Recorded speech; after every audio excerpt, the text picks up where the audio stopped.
Nesta análise audiovisual, vamos discutir bloqueios seletivos na cirurgia de quadril. Qual promove melhor analgesia?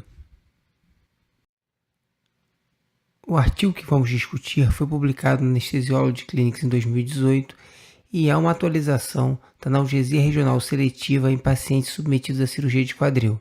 Seus autores são Dario Bugada, do Departamento de Emergência e Terapia Intensiva de Bergamo, Itália, Valentina Bellini, do Departamento de Anestesia e Terapia da Dor da Universidade de Parma, Itália, Luca Lorini, Departamento de Anestesiologia, Medicina Perioperatória e Dor da Escola de Medicina de Stanford, Estados Unidos, e Edward Mariano, Departamento de Anestesiologia e Cuidados Perioperatórios do Sistema de Saúde de Veteranos de Palo Alto, Estados Unidos.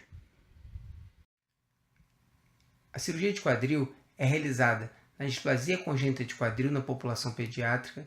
Atletas jovens mais comumente são submetidos a artroscopias de quadril. Porém, a população mais submetida a cirurgias de quadril são idosos frágeis com múltiplas comorbidades. Daí a importância da técnica anestésica adequada para um melhor desfecho. Estima-se que a artroplastia total de quadril, na próxima década, se tornará uma das cirurgias eletivas mais realizadas nos Estados Unidos. Porém, a inervação da região do quadril é bem complexa. O nervo femoral é responsável pela inervação da cápsula anterolateral, já o nervo obturador pela cápsula anteromedial. O plexo sacral inerva a cápsula posterior e inferior. Porém, estudos histológicos, avaliando apenas fibras nociceptivas, observaram que há um predomínio dessas fibras na cápsula superior e anterolateral, que seriam regiões contempladas pelo nervo femoral e obturador. O bloqueio desses nervos, associados à raquianestesia, promoveriam uma analgesia e uma anestesia adequados.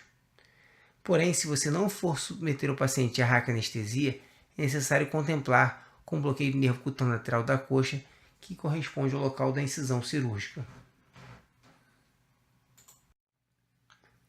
O bloqueio do plexo lombar, também conhecido como bloqueio do compartimento do psoas, é uma técnica que pode ser utilizada para anestesia e analgesia das cirurgias de quadril.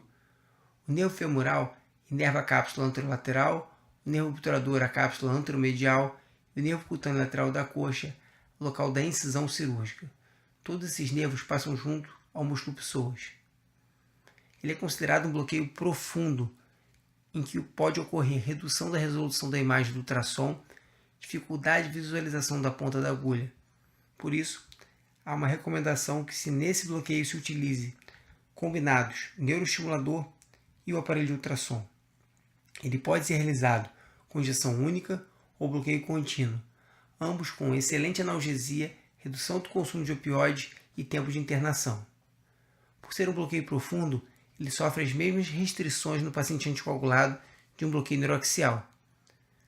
Existem complicações também, como a dispersão neuroaxial em até 30% dos casos, dispersão bilateral do anestésico, injeção intravascular e posicionamento inadequado do catéter. O ultrassom, apesar de reduzir o volume de anestésico, não reduziu a taxa de dispersão neuroaxial nem dispersão bilateral do anestésico. Recomenda-se então que haja monitorização por 45 minutos após o bloqueio, se realize teste de sensibilidade contralateral para se ver se não houve dispersão contralateral do anestésico, realize dose teste e controle radiográfico do catéter. Estudos mostraram que o bloqueio contínuo do plexo lombar e do bloqueio contínuo da face ilíaca promoveram analgesia pós-operatória equivalente. Isso fez com que o bloqueio do plexo lombar tenha utilização reduzida na prática clínica. Essa é a imagem ultrassonográfica e do lado uma imagem colorida mostrando o músculo eretor da espinha mais superficialmente, os processos transversos lombares em bege, embaixo o músculo psoas e no interior dele o plexo lombar. Abaixo ali o reto peritônio e o peritônio em verde. O bloqueio da face ilíaca tem como conceito a administração de altos volumes de anestésicos locais abaixo da face ilíaca. Isso promoveria a difusão proximal deste anestésico local ao longo do músculo psoas e contemplaria os nervos femoral, obturador e cutânea lateral da coxa, o que ficou conhecido como bloqueio 3 em 1. A técnicas cegas com duplo POP, primeiro na face lata, o segundo na face ilíaca, tem maior taxa de falhas. O uso do ultrassom deve ser realizado com probe linear de alta frequência, colocado com orientação perpendicular ao ligamento inguinal, em geral abaixo do ligamento inguinal, mas existe também uma técnica acima do ligamento inguinal. Por ser mais distante de vasos, é um excelente bloqueio para ser realizado no departamento de emergência. Possui poucos efeitos adversos e promove excelente analgesia. A injeção única pode promover analgesia por muitas horas, até mesmo 2 dias. O bloqueio contínuo é uma opção para analgesia mais prolongada. Estudos mostraram redução do consumo de opioides, redução de prurido, náuseas e vômitos e redução da ocorrência de delírio. Esta é uma foto de um ultrassom em que a agulha entra e irá administrar anestésico local abaixo da face ilíaca. O bloqueio do nervo femoral é uma das técnicas mais utilizadas para analgesia na cirurgia de quadril. O nervo femoral possui posição anatômica lateral à artéria femoral. Na neuroestimulação ocorre contração do quadríceps e movimentos da patela. No ultrassom, ele é facilmente identificável, e a utilização dessa ferramenta reduziu o tempo para o bloqueio. Esse bloqueio pode ser realizado no departamento de emergência e também facilitando o posicionamento para a raquianestesia.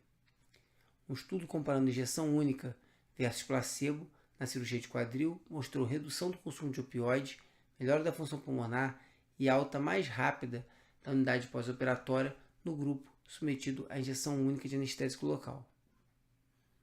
O bloqueio contínuo, porém, promove uma analgesia mais estendida.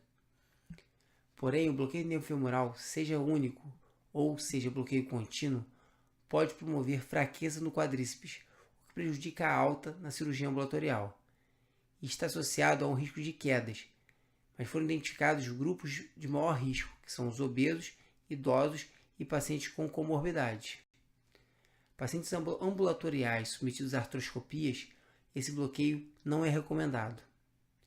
E aqui está uma foto esquemática ultrassonográfica mostrando o nervo femoral lateral à artéria femoral abaixo da face ilíaca. O bloqueio do nervo obturador, quando realizado por neuroestimulação, apresenta altas taxas de complicações. O ultrassom trouxe segurança a esse bloqueio. Uma técnica realizada abaixo do ligamento inguinal é de fácil execução, onde se bloqueia separadamente o ramo anterior e posterior. Porém, há um bloqueio inconsistente dos ramos articulares. Estudos em cadáver mostraram que 15 ml de anestésico local administrados entre o plano do músculo pectíneo e o obturador externo promovem 100% de bloqueio dos ramos articulares. Porém, a relevância clínica do bloqueio seletivo do nervo obturador é questionável. O nervo cutâneo lateral da coxa inerva a região superficial anterolateral da coxa. Porém, este nervo tem divisão em muitos ramos e tem trajeto variável. Com ultrassom, deve-se administrar anestésico local entre o tensor da face lata e o sartório e posicionar o probe 1 a 2 cm medial inferior à espinha ilíaca anterosuperior. A efetividade desse bloqueio é limitada se você realizar apenas o bloqueio do nervo cutâneo lateral da coxa. Alternativas de bloqueios para a cirurgia de quadril são o bloqueio do quadrado lombar, que tradicionalmente era um bloqueio realizado para cirurgias abdominais, e a infiltração local, realizada pelo cirurgião. As técnicas de analgesia regional na cirurgia de quadril promovem melhor controle da dor e aceleram a recuperação funcional. Os bloqueios mais utilizados são o bloqueio do nervo femoral, bloqueio da face ilíaca e, por último, o bloqueio do plexo lombar. Independente da técnica de bloqueio utilizada, a analgesia multimodal é mandatória. O bloqueio do quadrado lombar, apesar de mais utilizado na cirurgia abdominal, ainda precisa de mais estudos para definir seu real papel na cirurgia de quadril. Aqui no Brasil, a técnica mais utilizada na prática clínica ainda é a raquianestesia, mas o bloqueio do nervo femoral. Porém, este promove fraqueza no quadríceps, que pode ser um problema. Pensando na reabilitação pós-operatória, os bloqueios contínuos precisariam ser mais utilizados na nossa prática clínica? Deveríamos utilizar mais outros bloqueios disponíveis, além do bloqueio do nervo femoral? Mais estudos comparativos são necessários para responder essas perguntas. E o que mudará no Brasil com a chegada da bupivacaína liposomal. Se você tem dúvidas, críticas ou sugestões, entre em contato conosco. Nosso e-mail contato@nest4u.com. Muito obrigado e até a próxima.